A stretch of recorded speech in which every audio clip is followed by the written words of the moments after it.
CGTN, China Global Television Network. My name is Erwin Pon, fourth generation Chinese South African. Proudly South African and proudly Chinese as well. I am head of Asia at Rand Merchant Bank.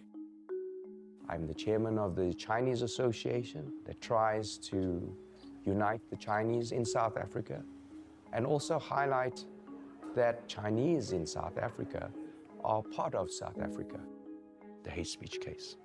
And that was one of the most challenging times that I had. For us to hear that we don't belong here, these savage barbarians, let's kill their children. It was like going back to apartheid again. And we won't be quiet anymore.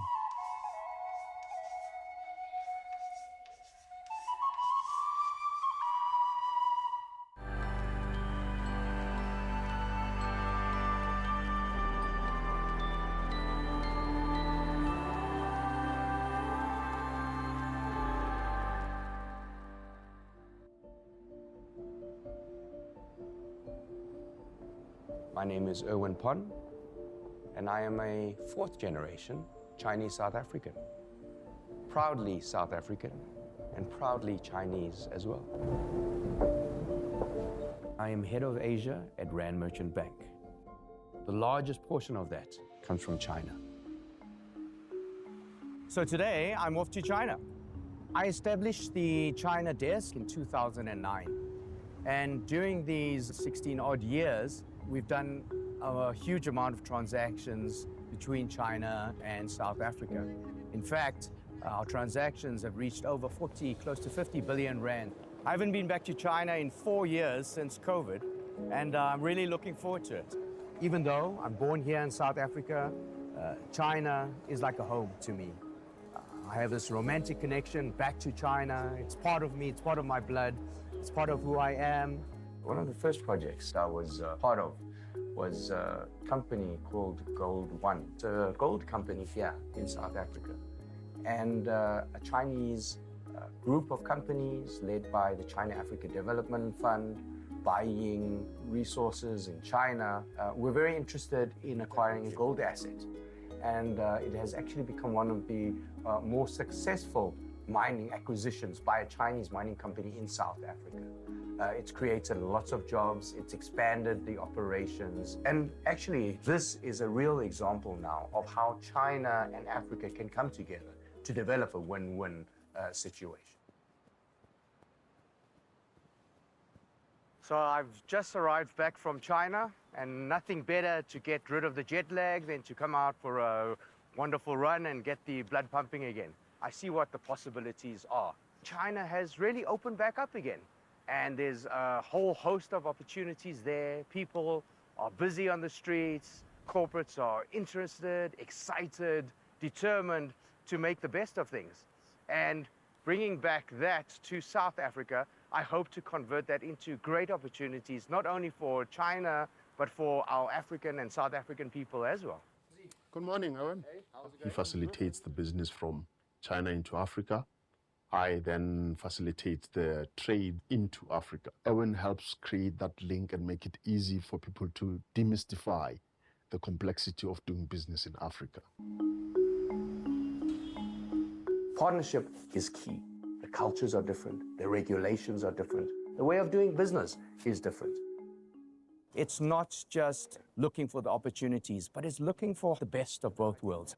How we can use China's expertise, its knowledge, its experience, and really help that in growing Africa.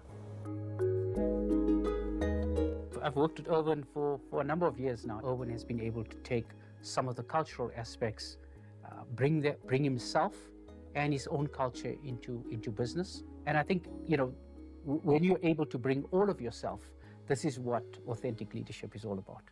Erwin, much appreciated. Thank you, sir. Culture, heritage is very important to me. I use my unique knowledge and my unique experience and background to really be the bridge between China and South Africa.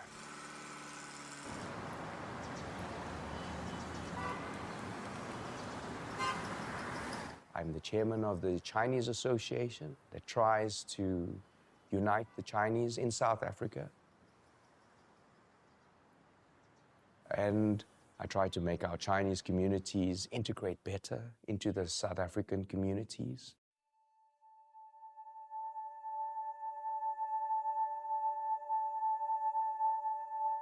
"1955.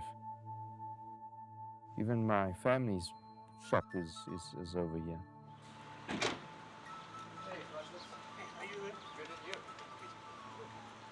So I want to show you this book. It's 1955. So my name is Francis Lai Hong.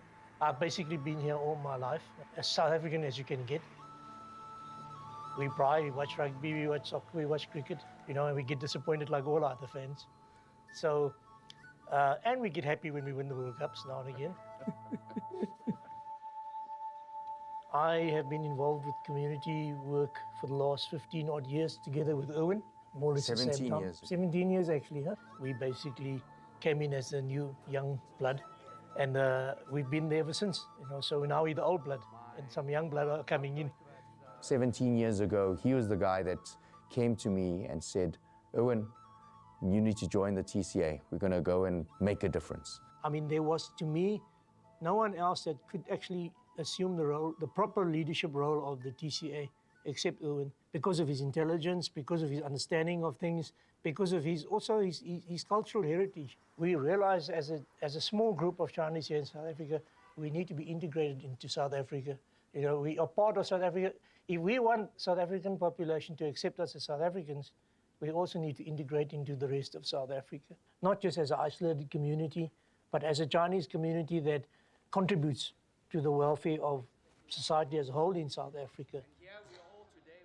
The integration of and the respect for other races and other cultures and traditions, which I think is important in building up a healthy South Africa, rainbow nation.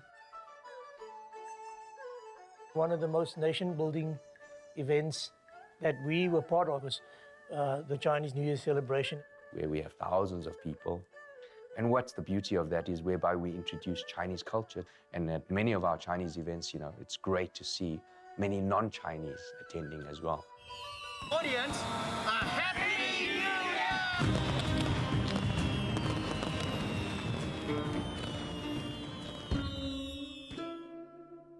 I wouldn't be here without my ancestors. Majority of my ancestors and the local Chinese that have been here for many generations come from this area here called Guangdong, China. Late 1890s, my great-grandfather left Guangzhou, China, and he came to South Africa basically looking for opportunities and looking for a better life. Our family's been in South Africa for over 100 and something years. That is when they first came to South Africa. This here is one of the first things that my grandmother gave me after I was married. She said, "This is for good luck and it's for getting lots of kids." And my kids are the 5th generation. Huh? Come swing around and do it the other way. Try. Come. You want to try? Oh, your turn. Then you can also try. Sometimes I wonder how he does it. He always wanted to bring everybody together. We should be all part of the community. I think that was very important for him. Change everything. Photography. Yeah. So after this video, you're going to look like this as well.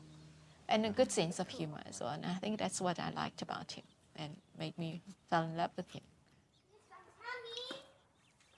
We're very lucky here in South Africa that, you know, my kids have been exposed to so many cultures. I mean, I know my 2 daughters, I mean, for their second language, they both chose African languages.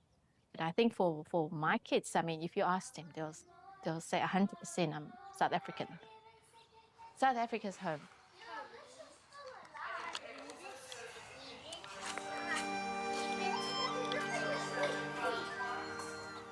My view of China was through my grandmother's eyes and my grandfather's eyes.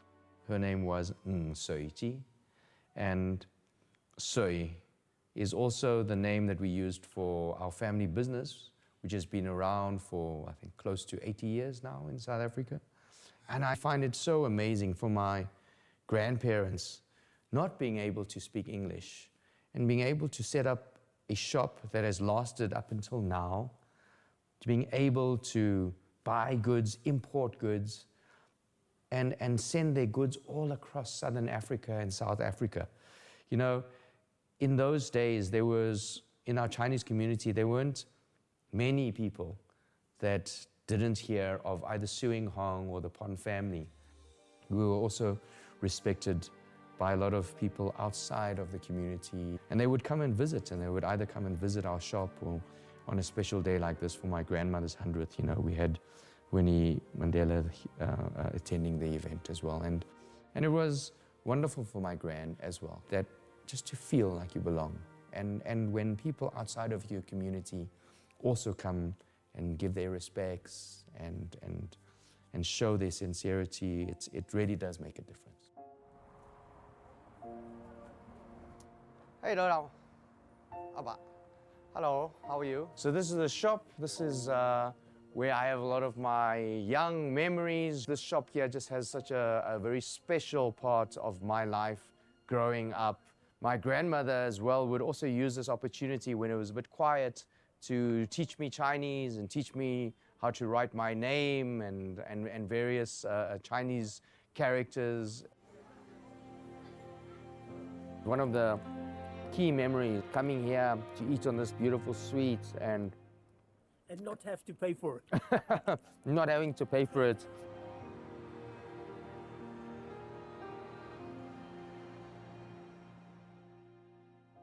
This shop, this is a fireworks shop.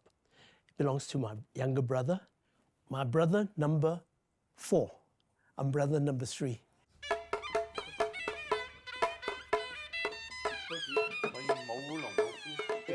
Can't manage this. We'll have to get the younger ones. Would always participate in these Chinese events. One of the performances that we used to do, or that I used to do, was really be part of the Chinese lion, the Chinese dragon. And it was quite an honor when Nelson Mandela became president, and at his inauguration at the grounds in Pretoria, that our whole dance troupe was able to perform and really be, and that's where we really felt we were part of this rainbow nation, whereby our Chinese culture, our Chinese heritage was recognized as well. And what we see above us here was the Chinese community welcoming Nelson Mandela. This was soon after Nelson Mandela being released. And because my dad played a big part in the Chinese community, we were also invited to the party welcoming Nelson Mandela. Yeah. And what about something like these here? So for your clients that want no noise, these are the right packs for them. I became a professional pyrotechnician registered with the SAP Explosive Department.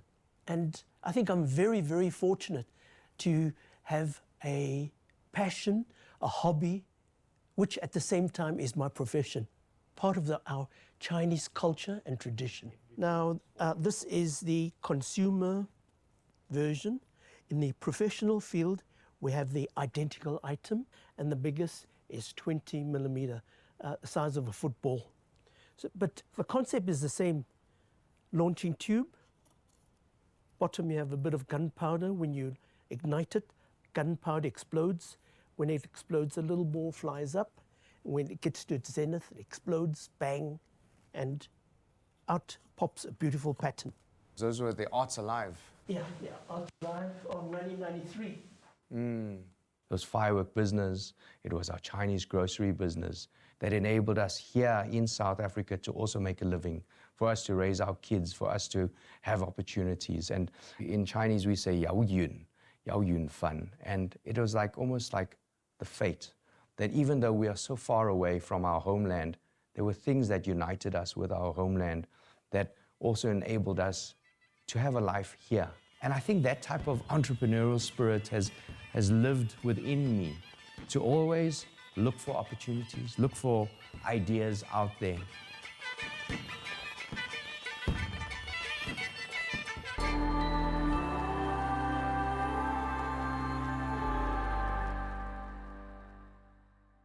When I was young, I just remembered here was the place to be.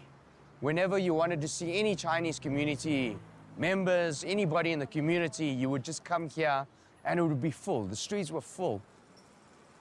The nice thing of that was that as a child, as a very young child, I was protected. So growing up in the old Chinatown, we called it Malay Camp, Malaykam. It was beautiful. Then we moved into one of the white suburbs. We weren't allowed to own the property, so my dad had to get a proxy to buy it and rent it from the gentleman. And my dad had to go then to all the neighbors and all white neighbors in the neighborhood to get an approval. The pain then of being different. And I think in my life, I've always just wanted to fit in, just wanted to feel a part of everyone else, right? So following other boys and kids around. And I remember the one time they said, "You want to join us? It's fine, you can join us." And at that time, there was still a lot of chalkboards. And then him saying, "Okay, to be part of us, here's some chalk.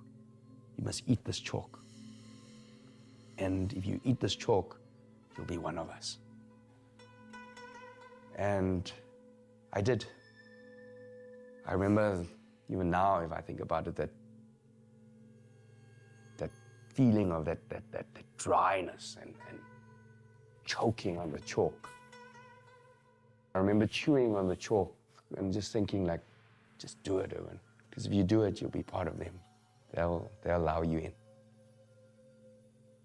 They allow you to be part of them.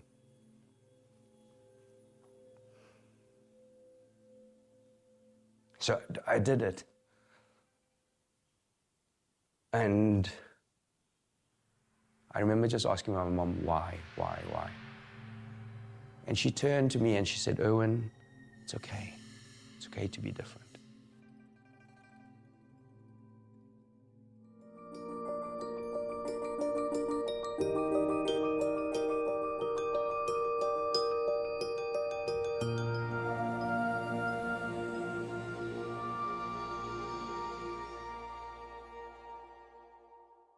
The middle of first Chinatown anyway became a lot more dangerous.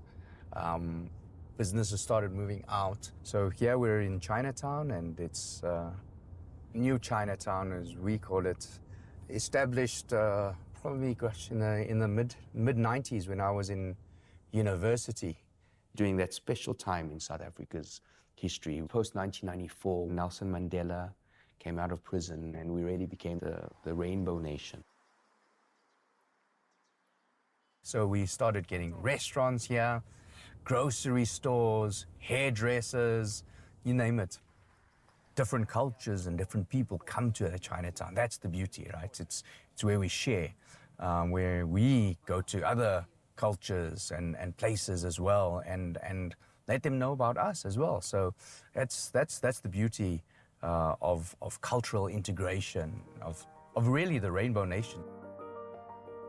Through my travels, I also visit and eat at different restaurants and try different dishes. So sometimes when I return from my travels, I like to experiment on my family and cook those dishes perhaps from those areas as well. I was there for about 10 days. We met with the New Development Bank when I was there. They're very excited in terms of working on projects and making a difference. You guys like it a little bit sweeter, so I do put in a little bit more sugar. So as I was growing up, we were lucky enough to get Betamax tapes of TV recordings from Hong Kong, and we would look forward to watching these videotapes. One of the common stories with all of these that really, really resonated with me. This boy, he would be raised by what we call sifus, which are teachers, growing up not knowing a lot, but learning and finding his way. And the thing that resonated with me was that even though this little boy was lost, he was an unknown. Throughout these stories, there was always the potential for this little boy to be something so much more.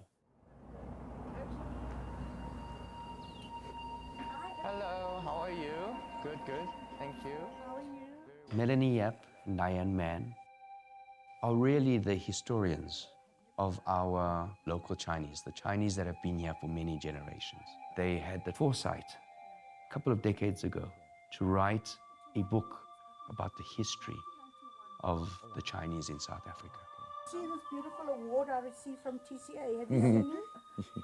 Yes, I've seen it. Special Community Service Award in appreciation of your monumental effort in producing and co-authoring the book, Color, Confusion and Concessions, which covers the history of the Chinese in South Africa. And was presented to both of you. We as the Chinese Association, TCA, are very, very proud to be able to sponsor them for changing the format of book into an e-book that will be able to be much more accessible across the world. With their work, it is just so important for us now. We need to learn from history because we need to acknowledge, we need to recognize, we need to celebrate our past. And that's where the TCA building is now, just not just... That's right. What was that? I think Di and I were both shocked when we realized that the history went back to the 15th century, 16th century. And this is when we started thinking, my goodness, does it really go back that far? And the Chinese slaves were there much earlier than Jan van Riebeck's importation of some. And we found the most amazing documents, wills written by the Chinese in the Cape in the 1660s, signed in Chinese. I mean, that opened our eyes. We didn't come here just because our fathers and grandfathers were the traders around 1900. Our history actually went right back. So that was amazing. I think looking back on this, it started off as an attempt to tell a story of a little community on the southern tip of Africa. And I don't think we realized at all how this book would develop a life of its own and a meaning that was way beyond its original intentions. I mean, it was a key part of the documentary evidence of two major court cases for the Chinese community. The first was the Black Economic Empowerment case, where the Chinese took their own government to court, and a judge upheld our plea that the Chinese qualified to be given all the benefits of Black economic empowerment because we had been discriminated against for generations. In the hate speech case, that was a totally different thing. To work through all those hateful things that people said and then to decide on behalf of the community that you were going to take it to court, to go and stand up and then to defend the Chinese like that, it was remarkable.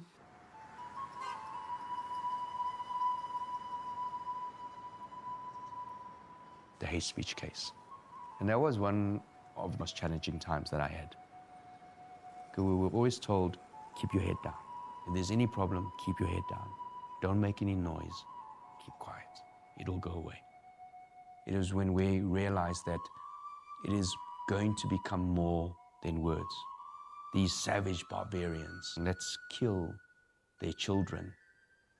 Let's wipe them off the planet. Just because of the color of our skin, it was like going back to apartheid again.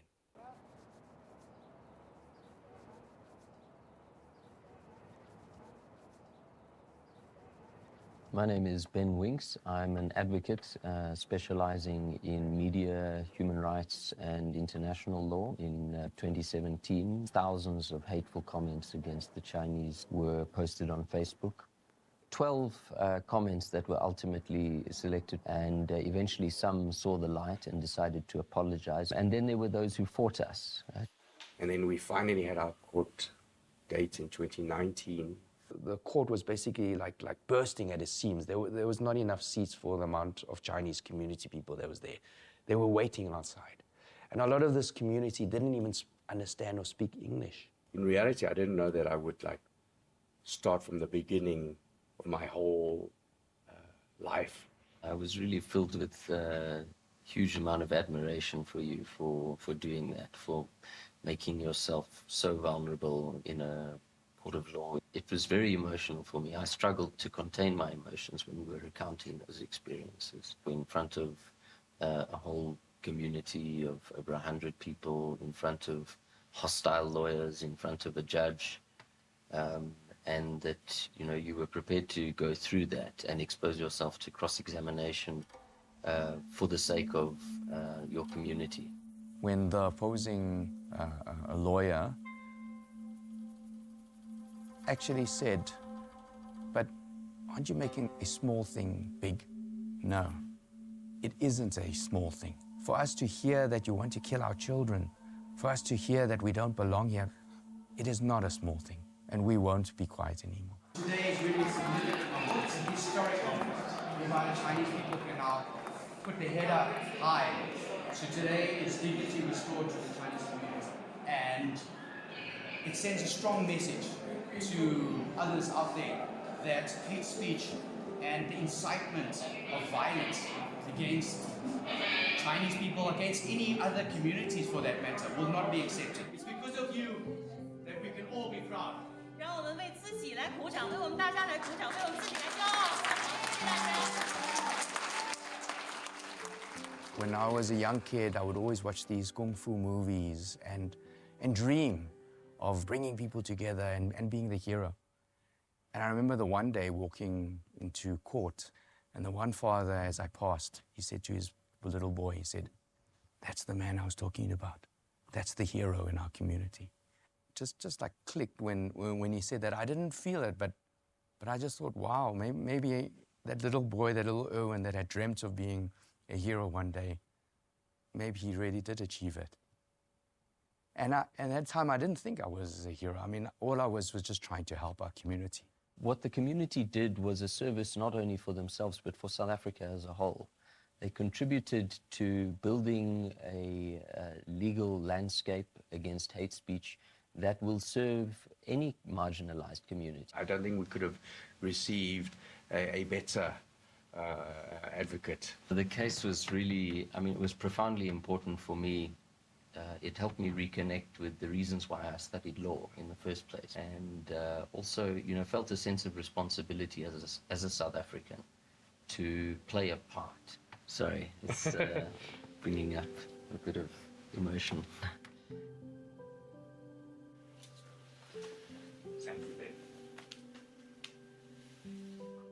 Even though it was our Chinese community that was facing this, that was really experiencing this, it was just so awesome and amazing to see non-Chinese come together, to rally around us. And it also gave that message that it wasn't just a Chinese issue, and there wasn't only Chinese people cared about this. There were so many more people, from our advocates to other communities out there that came together and rallied behind us to say that we also care, that we are all South Africans, and that you do belong. It was actually Ben. He would remind me and say to me, "Erwin, when you introduce yourself, it's not just Erwin Pon. What is your Chinese name?" And I would find that so strange, because never has someone really asked me to introduce myself in my Chinese name. Something that my grandmother had been always teaching me, how important it was to write my name in Chinese. My community, I want them to hear your Chinese name. Be proud of who you are.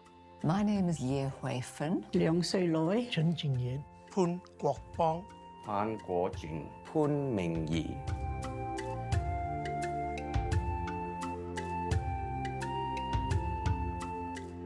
It is possible that we can unite and really focus on developing a better world. Always remember to be proud of who you are. Okay?